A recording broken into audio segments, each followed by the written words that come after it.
Yep. Welcome, everyone.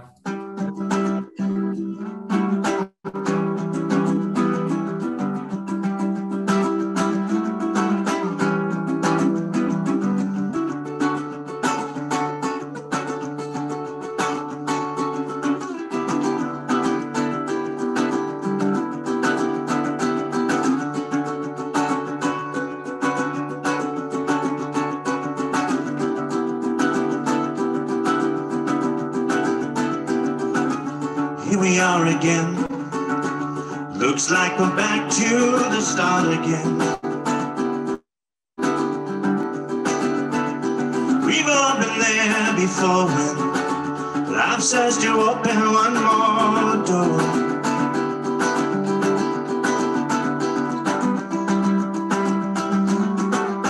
Take another breath and hold it in. I know your nerves are feeling thin. Take another step back to the start again. Oh, back to the start. Back to the start again. Back to the bottom of your heart.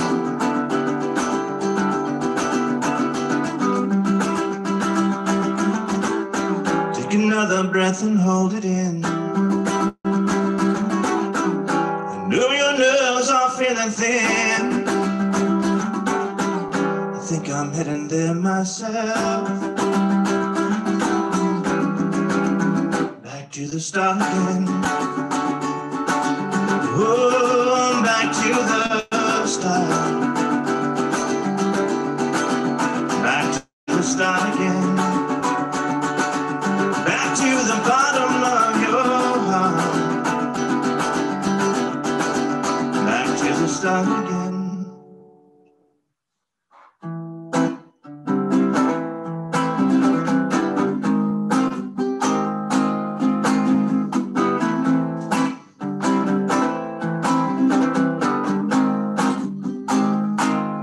The day is one. When the day began, my final hour, my last song sung. Feel the burn of the solar flower. The day has won, the day begun. Stop this eternal spin.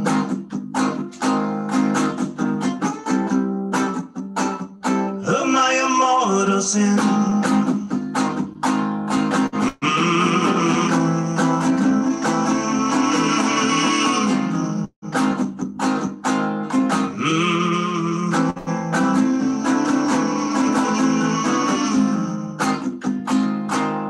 The day is one, the day begun. This golden hour completes my run. Feel the burn of the solar flower. The day has won, the day begun. Stop this eternal spin.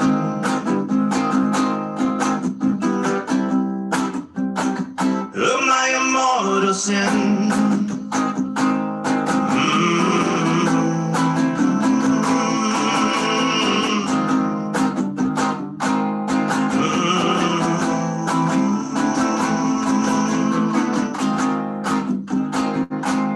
The day is one. The day has won. The day has won. The day has won. The day is won. Amazing. Thank you so much, Joshua. And welcome everyone to another virtual Creative Mornings. I too am Joshua. I'm Josh Bellhumor. I'm the creative director at Brink. You can find me at Good Humor Man. I'm your host for Creative Mornings and backed by an awesome volunteer team. I do want to call out participation, very much encouraged. Let's all do a round of applause, virtual applause for Joshua once again. And I want to invite him to do one more song for us as a captive audience. And Joshua, before you jump into that song, please shout out anything you'd like people to follow you, download an album, anything like that. So yeah, I think Instagram is our best bet. If you go to @JoshuaButcherMusic, you can actually see all the various musics that are playing around with them, not just a solo thing, and lots of different bands, such as Little Cloud here is my title. So check that out. It's your best way to kind of see what's up and coming. So we got lots of little projects coming around this summer. We've been hitting all summer long, or all year long, as everyone. Writing a lot of music as a result. So that's the plan. At Joshua Butcher Music. One more again.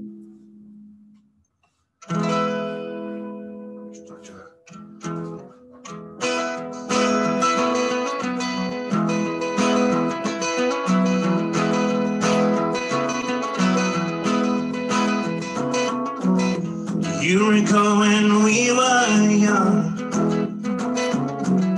dreams are yet to form, and we still had songs still unsung at the tips of our tongue. Now the time is passing by, we try to see it all, but we need to open our eyes. So we look to the sky.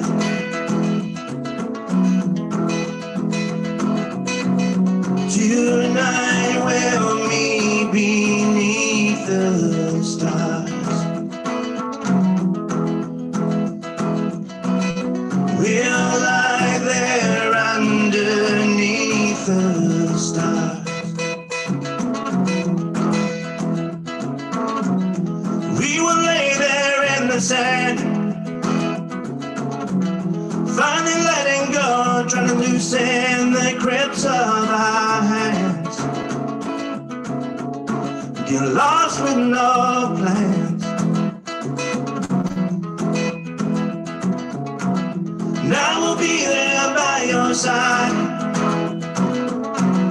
in the open there where there's no place to hide. And our eyes are open wide. Tonight we'll meet beneath the stars. We'll lie there underneath the stars. Tonight we'll meet beneath the stars.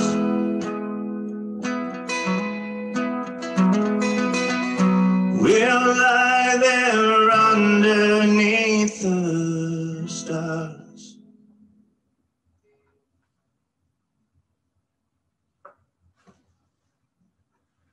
Silent clapping. Let me unmute. Thank you, Joshua. I think that's the first time I've done that in a Creative Mornings. I do that every day on Zoom calls. First time I've talked while on mute on one of these. So once again, we are Creative Mornings. How many first timers do we have right now? Couple. Well, welcome. If you're not aware, Creative Mornings is actually part of a big global organization. So there's 223 chapters. We were about number 190. So we're relatively new, but not too new. We're across 67 countries. That amounts to 27,000 attendees per month. We upload our talks online as much as we can. So there's 9,000 plus talks online, and that's 10.8 million video views across all of that. We are sponsored by some global sponsors that help facilitate like the website and some of the resources that we have. First one I'd like to shout out to is Mailchimp. Thank you to Mailchimp as our global partner for marketing. Right now, Mailchimp has or changes the one constant in life, as Mailchimp likes to say, but it's often fast and unpredictable. So Mailchimp's created a report to help small businesses overcome uncertainty and find success. So I invite everybody to take a look at the marketing strategies to help your small business grow. Hopefully there's a link in the chat. Cool. Next up, I want to shout out to Basecamp. They're a global partner for project management, and they have a groundbreaking new email platform called Hey. The Creative Mornings headquarters in Brooklyn recently launched a campaign called Hey Creative Mornings. Think of it as a global virtual water cooler. So far, they've collected insights about your favorite books and also tapped into your hot tips for writing powerful email signatures. So check it out and share your thoughts in the comments. It seems like a really cool little venue for exchange. And then lastly, we want to call out Skillshare, who's our partner for online learning. Skillshare is an online learning community helping millions take the next step on their creative journeys. Our friends at Skillshare are excited to help you create something meaningful with access to thousands of inspiring classes through an exclusive limited time offer of 40% off an annual premium membership, which is awesome, 40%. This is incredibly rare promo that Skillshare was super excited to share with the Creative Mornings community. It's valid for new members and only runs through March 31st. So hurry up and jump on that. That link should also be in the chat. And then lastly, we have a local sponsor this month. We want to shout out to Common Workspace, and Katina Johnson, I believe, is in the call. I'd love to invite her to talk. Hey, good morning. Thank you so much, Joshua. It's my first time, and I'm super excited to be joining in Creative Mornings. I've heard so many great things from friends like Jen Mead and others about this very invigorating creative community here in Tucson. We're currently looking to get some input from some of our creative friends around the Tucson area when we talk about what's success look like for you guys when you talk about creativity and if co-working can factor into that. So we've got a survey that we're looking to capture some information, and we invite everybody to check it out, or even if they're interested in talking to us about a free tour at Common, you can reach us through our website or give us a call or drop us an email. Thanks so much for the opportunity. We're really glad to be a part of this. Thank you. And yeah, thank you so much to Common. They've been a pretty consistent sponsor for us for at least a year now. So we're very appreciative of them. So as I mentioned before, we are part of a global community, and every month there is a theme that is selected that all of the local chapters are then responsible for stepping up and organizing an event around. And usually part of that organization process is finding a speaker to be our guest lecturer, finding a venue. Of course, venue's a little easier right now during the virtual environment. And then otherwise putting together the program the way we want. It's really up to us to interpret it how we want to. So this month's theme was Ripple. Everything you do has the power to create its own ripple effect. Like an object breaking the water's surface, our actions can cause a series of ever-expanding waves of impact, stretching far beyond our individual reach. Now, this theme was chosen by the Tel Aviv chapter, which is really cool. And this illustration you see on your screen is done by Masha Manapov. So thanks to her, really neat illustration. So our volunteer team, had a lot of different options of who we could invite to speak around this theme. And a name that came to mind for us of somebody who has been a veteran in a specific industry and seen vast changes happen over the course of her career was a good friend of ours, Cathy Rivers. And so I want to invite Cathy. She's a 25-year veteran of radio, TV, music, as a radio DJ, voiceover artist, musician. She's appeared all over the airways on the FM dial and commercials.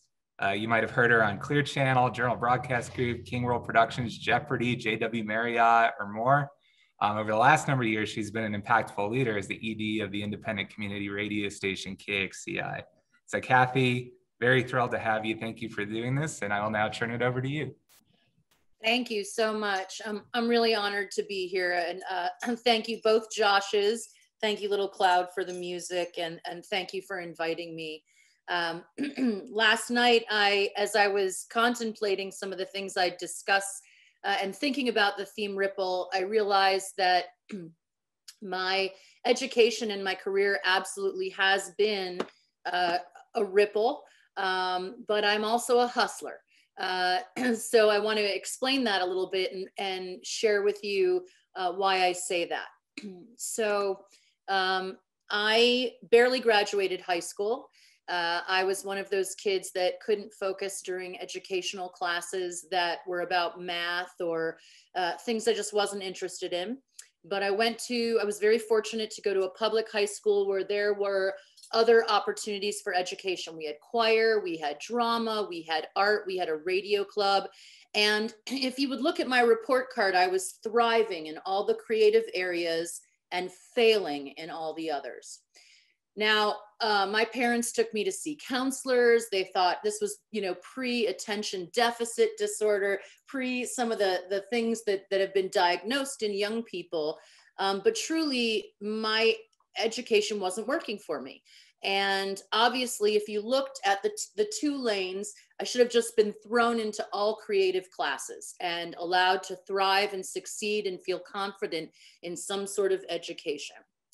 So I barely graduated. My principal literally told me he was tired of me smoking in the bathrooms, and so he was going to graduate me. And so I was able to graduate high school.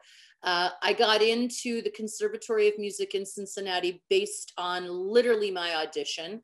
I went in under academic jail, but because my talents were so high, they took me. And within the first quarter of my college year, I landed on the dean's list. And so you can imagine my parents being like, our child barely got out of high school, and now she's thriving in a creative education. So I stayed at the Conservatory of Music for a while, and I was doing music and drama and realized I really just wanted to be a musician and do my own music. I didn't want to do musicals. I didn't want to be pre-opera. So I left the conservatory and I went to Chillicothe Engineering School to learn how to record my own music. When I got to Chillicothe, I was one of only 2 women in a class of 100. And I was learning literally at the time, back then the techniques were different. I was learning how to splice tape, roll tape through machines, produce my own music. And in order to make some extra money, I was working with the local bands that would come to the school to record and do backup vocals so that I could support myself through the school. And we had some amazing guest speakers at that time who came in and just taught us how to engineer music. And one of the people at that time was someone who was similar to my age. Trent Reznor from 9 Inch Nails came and spoke and taught us how he worked with tape, the same thing, literal tape. So after I left there, I went back home. I'm from Cleveland, Ohio, and I wasn't sure what I was going to do. So I just went back to playing music. And one of the things the engineers at the engineering school said to me, he's like, you have a really great voice for radio. You should consider doing that. And I kind of put it on the back burner. So in 1993, I moved to Tucson, Arizona, and I had a job. And this is where I was talking about the hustling part. I had my fingers in everything. I was working at Cafe Quebec in the mornings, serving coffee in the afternoons. I worked at Tucson Thrift Shop. I was 22 years old. And Arlene, the owner of Tucson Thrift Shop, came to me one day and she's like, you're creative. We have big Halloween specials and I want you to go write a commercial, find the cheapest radio station that you could produce this at and go make the commercial. So I wrote a commercial and I went to the radio station at the time was 97.5. And at the time it was Rockin' KRKN. And the production director there, her name was Tony Stanton. She was a longtime Tucson producer, one of the forces of women in broadcasting, which again, there were very few. We're talking about a male game, hard for women to get in unless they're a sidekick or sort of on the side. So I went to go work with Tony Stanton and she said the same thing. She's like, why don't you come and intern for me? So now I've got 3 jobs. I'm slinging coffee in the morning. I'm slinging, vintage clothing in the afternoon, and I'm heading to the radio station to work on production. So, and at some point, if you have any questions, I can get into the deeper story, which is really funny. But one day, Tony Stanton comes to me and she goes, I'm quitting. And I'm like, okay. And she's like, I don't want you to say anything to anyone. I just want you to keep coming in and take my job. At the end of the month, you go to Dorothy DeSoto, who's in payables, and ask her for my paycheck and have her sign it over to you. So I'm not supposed to tell the owner of the radio station, and it's a commercial family-owned radio station. I'm not supposed to tell anybody. I'm just to show up. And just so you know, Dorothy DeSoto is Brian Lopez's aunt. Don't know this at the time. Local musician Brian Lopez. So the end of the month comes, I go to Dorothy DeSoto and I say, I've been doing Tony's job for a month. And she's like, Tony quit? And I'm like, yeah, she quit a month ago. I'm supposed to take her check. And Dorothy signed that check over to me and I had a job. And I was now the production director at the radio station. About 3 months in, the radio station changed formats. And back at this time, understand, we're still cutting tape. So commercials were on like an 8-track tape. You had to pull out the reels, you had to run it through a machine. If there was a word that didn't work, you had to splice the tape, use other tape, cut the tape, put it together. So this is what we were working with. And CDs were now just coming into production, and computers. So we're just now getting into this new technology. So then the station flips formats and goes country. And I'm like, oh shit, I'm a kid from the 80s. I want to play Depeche Mode. I don't know anything about country. And the country at the time was, you know, late 80s, early 90s country. You know, Garth Brooks, Shania Twain, not bad, but not really my thing. So I start listening to KXCI because I'm also a musician and I'm aware of KXCI. And I discover all this amazing old country and new country. It was the first time I heard Uncle Tupelo. I heard, you know, some of the Doc Watson, some artists I didn't even know exist. So I started to play those on my radio show that I had. So I'm production director and now I have my own show. The family station started to crumble and the music director walked away. So then I became music director and then I became program director. And now I'm doing Wanda Jackson, absolutely. So now I'm doing all these things and getting involved in the station. And then I get a call from a station called The End. It was an AM radio station, alternative rock. And I went there for a short time and left this radio station. And then I was called into KFMA. I joined KFMA in the mid-90s and started out as just doing a midday show. Now, again, vinyl's going away, carts are going away, computers are coming in, we're digitizing. There's still CDs in the background, but mostly we're starting to kind of go into a different way of the way we look at music. So then the next thing that happens is I go from choosing my own music, making my own playlists, having my own decisions. And now that the conglomerates are starting to buy up the commercial radio stations, music directors come in, and not just local ones, but regional ones. So again, here in Tucson, if you think about our sound of our music in our town, I was being asked to play like the Mighty Mighty Boss Tones that might be huge in Boston, maybe not so huge in Tucson. Calexico, at the time it was still Giant Sand, really big in Tucson, nobody knows them in Boston. So we're seeing this change where we're being dictated to be told what to play, how to do our shows, and that we're all now gonna homogenize this beautiful old-timey radio. Remember, back in the day, you formed connections with DJs that shared your passion with music. They told you what to buy. They told you what shows to go. And now somebody else is making those decisions. So that was very strange for me. I went to a conference when I was at KFMA in San Diego, a radio conference. And this is when you started to hear the same song being played every 2 to 4 hours. So before then, you heard this lovely mix, at least, even though it was getting a little homogenized. And again, these conglomerates were buying out these stations.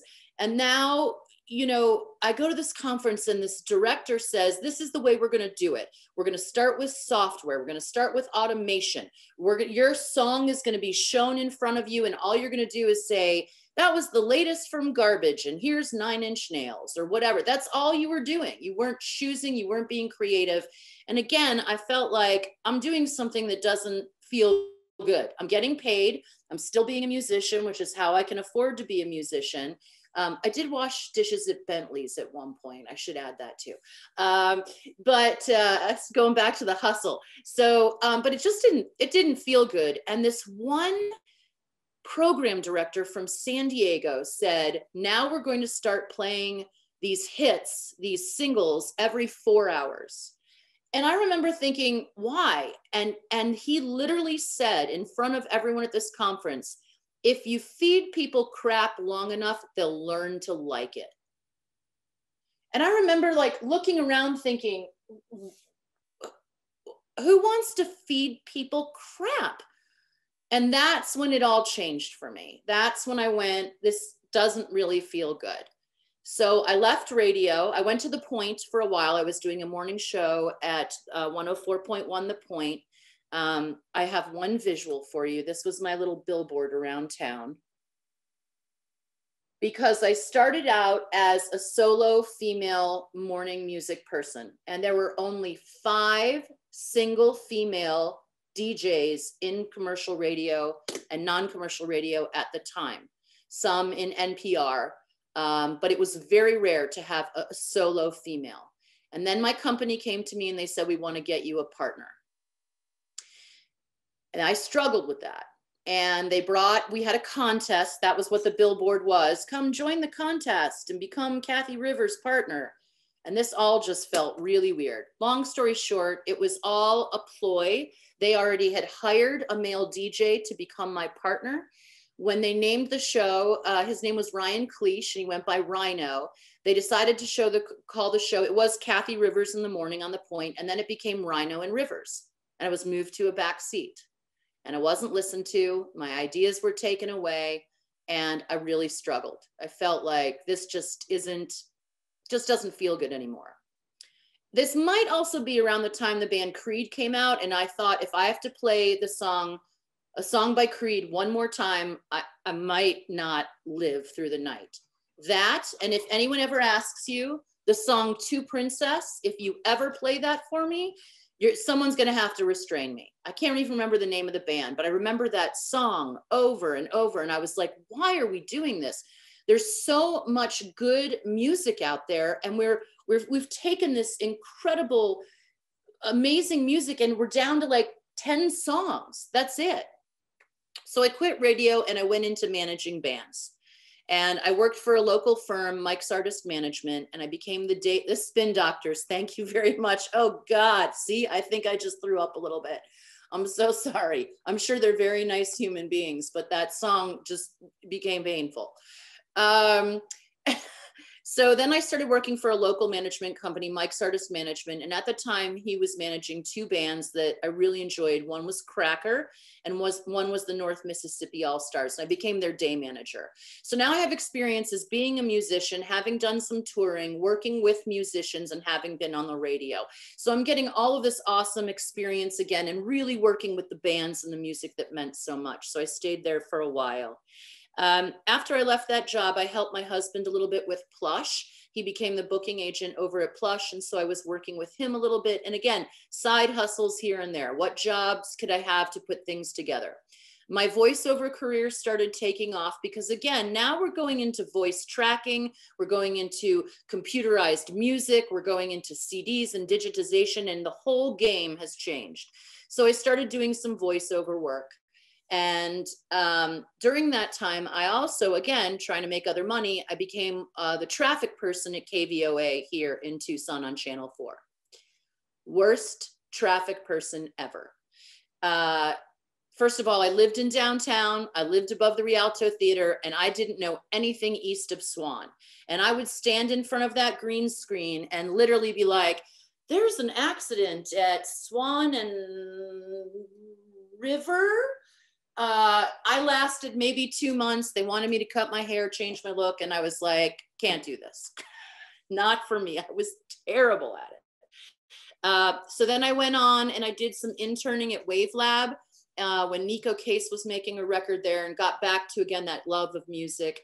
And then after that, the Mountain hired me to do afternoons, all voice tracking. Very bizarre. Now I'm not playing music. I'm not choosing music. I am literally going in and voice tracking a 4-hour show. It takes me 15 minutes and I listen to myself on the drive home. It was just a cash cow at that point. However, the mountain allowed me to have my own talk show on Sundays called Gray Matter, where I had a Buddhist and an astrologer, and we would talk all gray matter, everything in between. And it was really beautiful, from creativity to spirituality. It was just this wonderful thing. So that the sacrifice of voice tracking is what I did to have this one piece, one night a week on the mountain. So again, when we talk about Ripple, I noticed like all these little decisions that I made, how they kept kind of moving through my career. And ultimately what happened was a position opened up,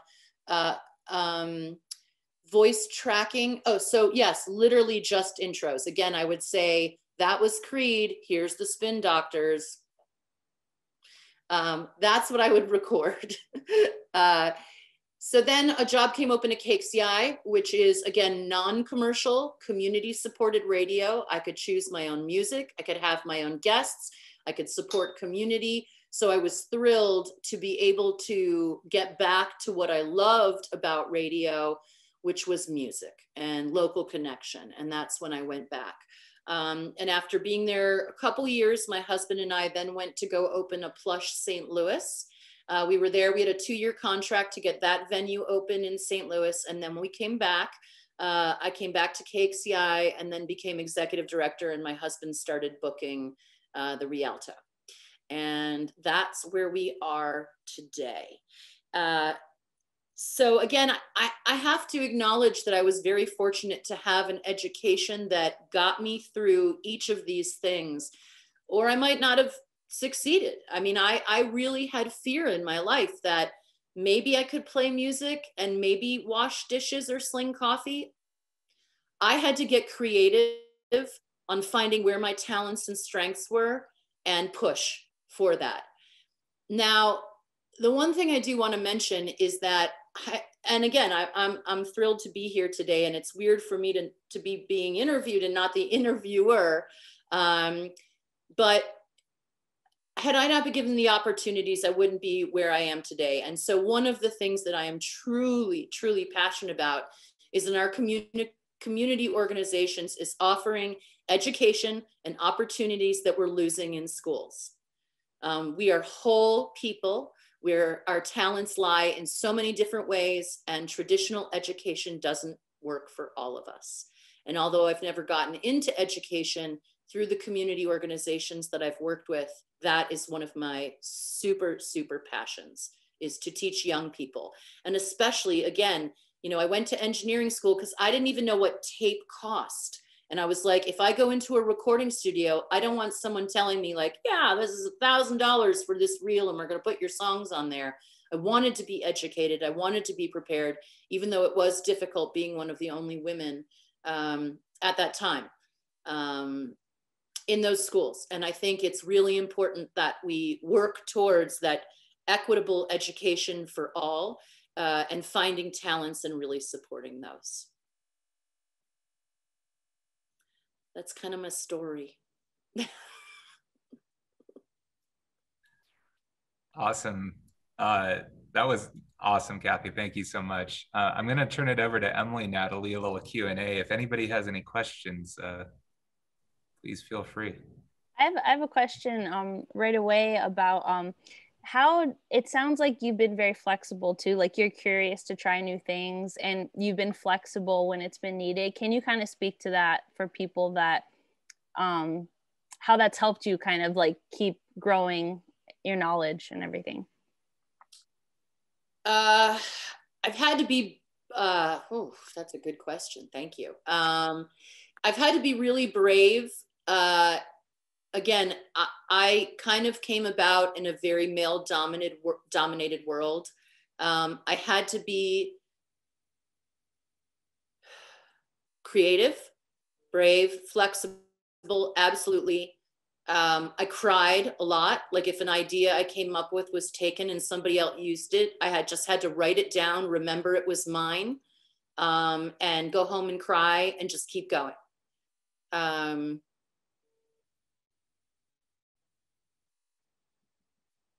Had to be brave. Yeah. think that's a song. It's also Not by this. I have a question. Perfect. Go ahead.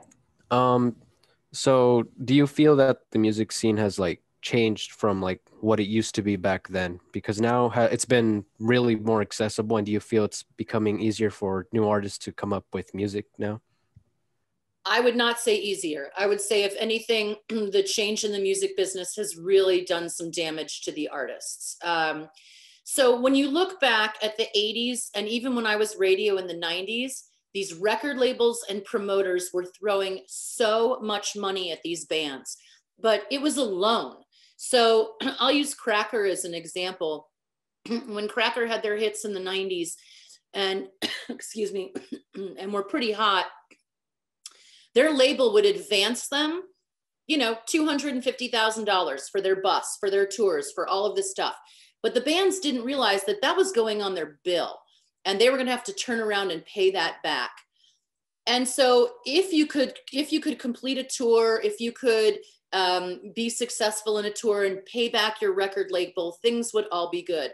But the amount of money they were spending, the promoters and the record labels were spending of the band's money, was really ridiculous, which is why a lot of those bands, some of them are still getting royalties and things like that, but they're not rich. I mean, I wish I could tell you that Cracker, a band that has continued to make music, and Camper Van Beethoven for all these years, these are not rich people.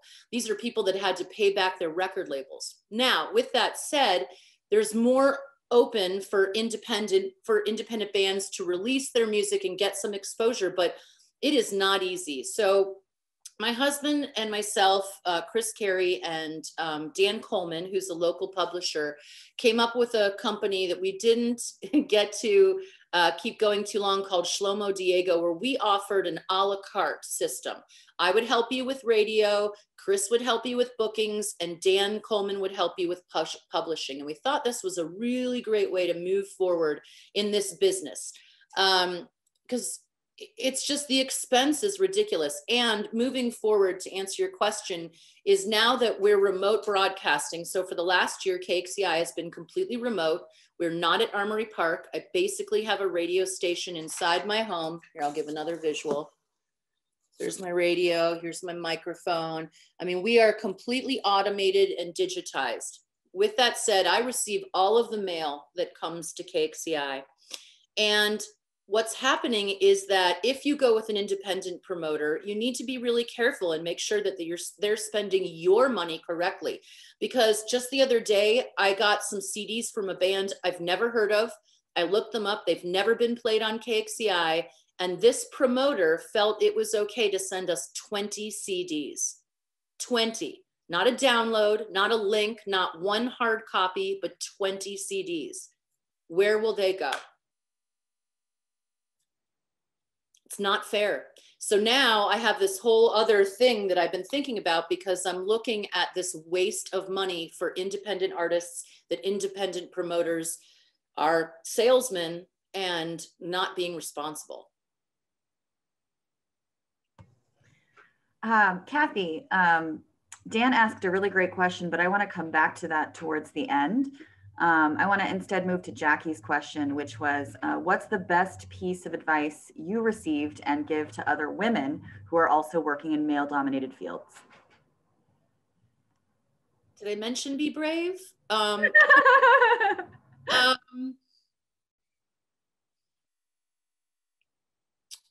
Well, for me, I had to be tough. I had to learn to really be tough and be present, pay attention, and find other male allies that will support you. I have been name called. I've had some ideas, again, that were suppressed and taken over. Find other male allies in that business, find female allies, find people to support you, and just keep going. And if you need to, tell someone they're totally inappropriate. I once was in a meeting with an operations manager who said very, very nasty things about me. And luckily one of my partners at the time, stood up and said, that is absolutely inappropriate, because I couldn't even say it for myself. I was so shocked. I was shocked. The next couple of questions are sort of in the same vein. Both Becky and Serson are touching on the idea of the future of radio. So Becky says, what do you think is the future of radio in the digital age? And Serson said, response to the shift away from broadcast media in recent years is folks have had access to streaming music and new media like podcasting. How has it impacted your world? Hugely. I mean, are really dealing with this. But just so you know, people said that radio was going to die in the 90s. You know, people said that radio was going to die in the early aughts. There's always been this conversation, is radio on the FM dial going to go away? There was also a time where people started throwing away their vinyl. Really good vinyl ended up in a lot of trash. I could tell you my mother had a fabulous vinyl collection that is moldy and somewhere in Ohio, never to be played again. So I do think that what I've noticed with young people, a lot of our young DJs, if you listen to KXCI, you know, our demographic was kind of baby boomers, and still the majority is probably baby boomers. But now that we're bringing on younger producers and they're getting so excited to be creative. Again, this is like, if you can get back to the creativity of it, not an, as we say, we joke at KXCI, we say we're not an algorithm, we're a sonoran rhythm. Like it's getting back to community, getting back to local sounds, getting back to that feeling of excitement, knowing the DJ, knowing what they play, really being into it. You know, even my own husband, who's a white male at 50, he now does a show on KXCI, and I learn things from him. I get blown away because he'll do like classics that I've totally forgotten about, and then he'll play something completely new. I think he's one of the first people that introduced me to Sharon Jones and the Dap Kings, and probably also one of the person that first introduced me to Big Star. So again, getting people involved, getting their creativity involved, their knowledge involved. I do think that there is a future. We put the studio down in Congress. One of my ideas was radio stations have always been hidden away in industrial parks with fences and towers and codes. And I went back to Cleveland a few years ago, and I went down to the Cleveland Playhouse, and they have put all of their nonprofits together in what they call Playhouse Square. You'll be walking down the street and you'll see there's the theater, there's the NPR station, and then there's girls taking ballet classes in the window.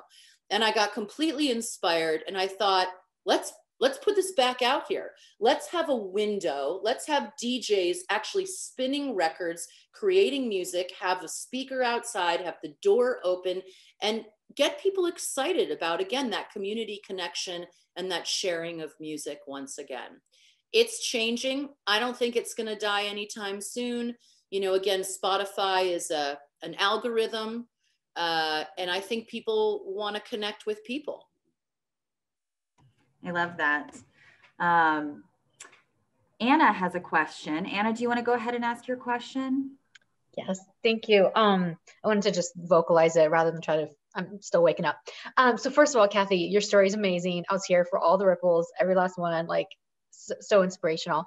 My question was, there seemed to be a theme around this uniqueness of the strength that you bring, and then people wanting you to be something other than that, or perhaps not respecting your ideas or thoughts throughout your career. I guess my question is, do you have any successful strategies for navigating situations where you do advocate for yourself and how you do things other than quitting? I mean, that's always a fantastic option, but you know, kind of staying in the game and having that conversation. Does that make sense? Yeah, it does. It does. Really great question. I think for me, some of it came out of necessity. You know, again, just a little more very personal information that I'm comfortable sharing is that I'm a full-on dyslexic. I did not know that or even know what the word meant until I got to college. Again, I was doing well, but I remember an English teacher who, I wrote a paper. I thought I was gonna, I can't even remember what class it was. I wanted to say like mythology or something. And I was so excited because and I wrote the paper and I rechecked it and I was like, I'm going to get an A on this. And I got a D. And I went to see her and I said, I don't understand what's happening. And she's like, you're a beautiful writer and you're very good for someone who's so highly dyslexic. And I'm like, do what? You know, what? And she's like, you know, so you know when you can see those tests on Facebook where half the letters are removed from a word, and if you can still read the word and understand the sentence, your brain works a different way. So there was my light. So finally, and I didn't see it as a negative. It was the first time somebody explained to me that my brain works differently. I work from the top down. I work from the vision. I get through the vision. I get to where to necessity. And this is where I brought up earlier, like the hustle, the survival mode, and just acknowledged where my strengths were and just kept going for it. And maybe some of it was fear that I didn't have another option. What was my other option? If I didn't make it in the music business, how was I going to support myself? And I'm a survivor. And so that was it, going into survival mode and making sure that I survived, understanding my differences, understanding my creativity, taking pride in that, owning it, and moving forward with that, and not letting anyone tell me different. I recently had a situation where I wrote a letter and I had some really bad spelling mistakes, and I was so beat up about it, even with spell check. I cried for days. I was like, how did I not see that? But that I don't see that way. I see with again, the vision, I see with the theory, I see with the ideas, and then it comes down the ladder. And then I really just need someone who's a great editor. So that's okay. I also don't like laundry. I think that's so important. I mean, that whole idea leads to authenticity, right? Before I move on to other questions, I don't know if everyone has noticed the awesome gems that Justin has been dropping for us in the chat. There's a link to a short documentary about Cleveland, as well as I scroll down and find them, Best Buy has a larger vinyl section. Interesting. And KEXP just did a new building with a community space too. I saw that as well. But Heather, has your voice changed over the years? Do you do anything to protect it, Cathy? Used to be a soprano, definitely a lower alto, and that's due to, unfortunately, smoking and whiskey. However, I get more gigs. Actually, I read this article. It was very fascinating. When I was doing, one of the reasons that I think I was a solo female morning show was I read this article that women, it came out again in the 90s, that have higher voices, again, at the time, male-dominated field, and mostly at that time, male listened to. Mostly radio was mostly listened to by men at the time, is that women who had higher voices reminded them of their mothers yelling at them. So they preferred female DJs with lower tones. I do exercises when I need to, mostly breathing. But yeah, my voice has definitely changed.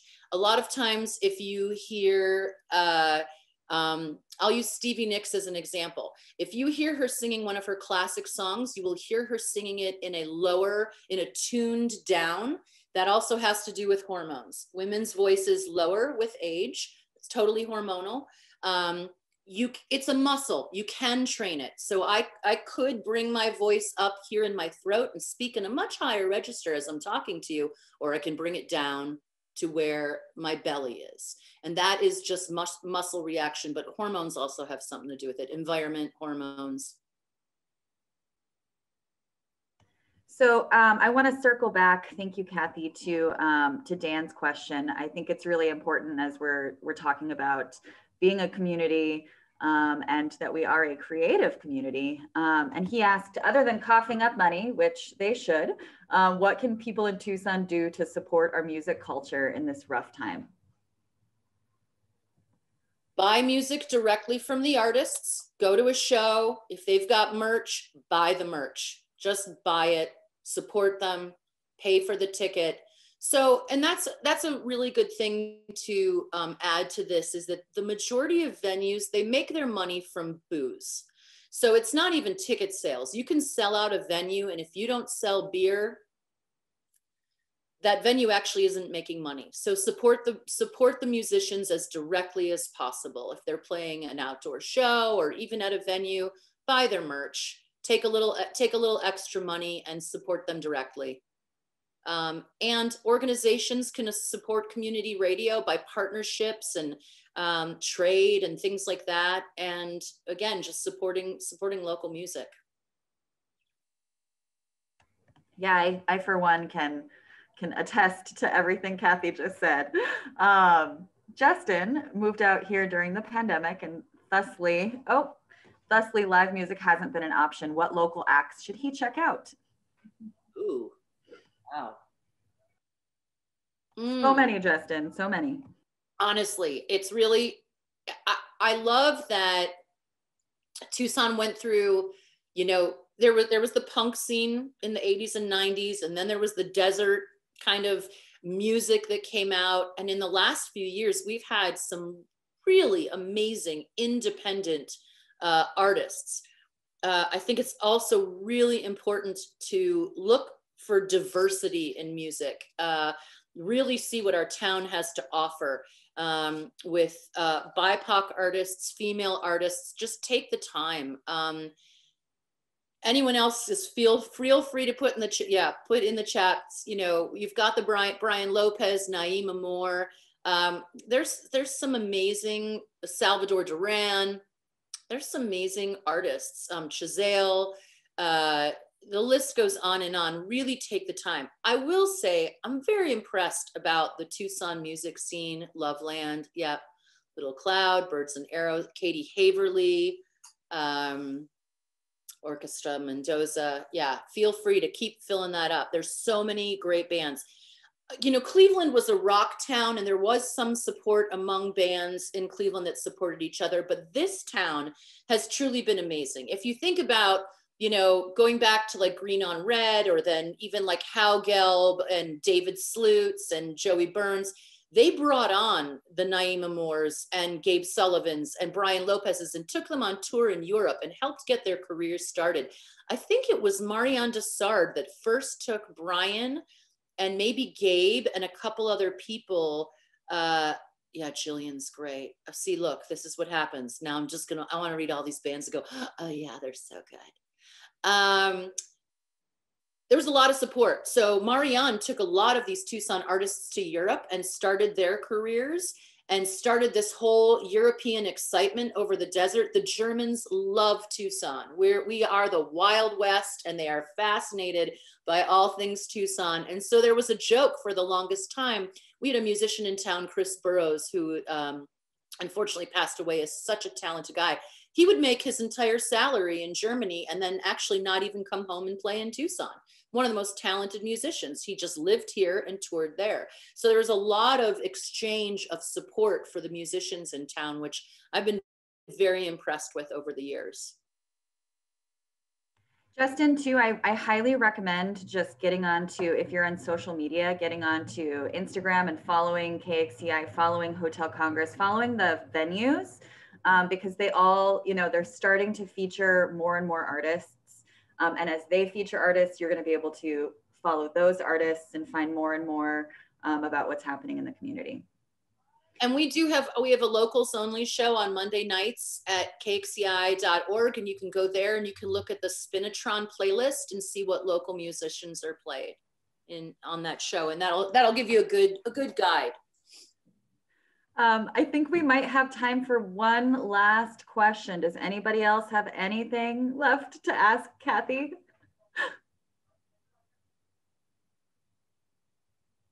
Okay, well, I'm going to just personally appreciate you. Thank you for being here and sharing all of your ripples. It's really relevant, I think, for all of us as everything is changing and to be inspired. So thank you so much for being here and giving us a soundtrack for the day. And feel free to email me. My email is Cathy@kxci.org, Cathy with a C. If you have any questions, I'm happy to talk about voiceover stuff, home studio building, radio, commercial, non-commercial, starting your own internet radio station. If you have any questions, I am happy. I'm happy to support and answer in any way I can. Awesome. And real quick before we go, I do want to shout out to our volunteer team. Thank you, Jen, the co-host, Emily, awesome job facilitating there, Julie, Nisa, Mohammed, thank you so much. And with that, I hope you have an inspiring day. I'll leave you with a quote, maybe. Yep. There's no such thing as a small act of kindness. Every act creates a ripple with no logical end.